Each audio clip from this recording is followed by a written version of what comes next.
Okay, Chris, bathroom installation specialist. Let me take you through the same house as we're doing with the other 7 bathrooms. So this one, once again, teardrop bath here, and we've got 2 teardrop basins going onto a bespoke vanity unit. So the basins match the actual bath. Because the bath is not so high, we've built a platform for the bath to sit on.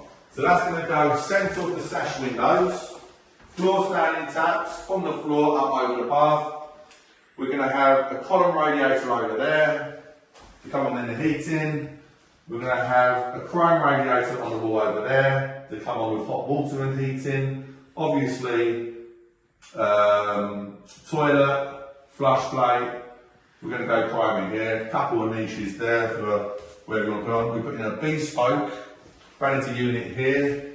So I've had this return wall built. This wasn't here, I've had that built.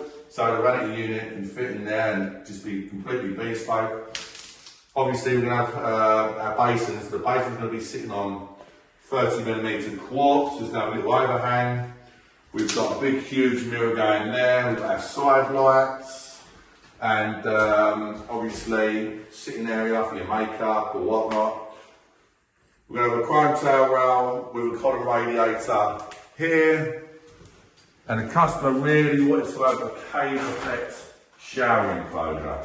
So we're going to put a glass door here, opening up inwards and outwards.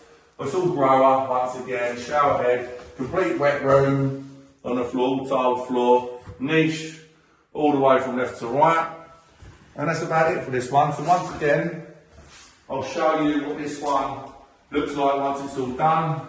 The beautiful tiles, everything, mitred edges once again, going to be resin in there. And if you're thinking about a bathroom, then obviously we do it on finance, so you can spread the cost interest free. And that's it really, so we'll show you what all these bathrooms look like on the next video when they're all completely finished. Thank you.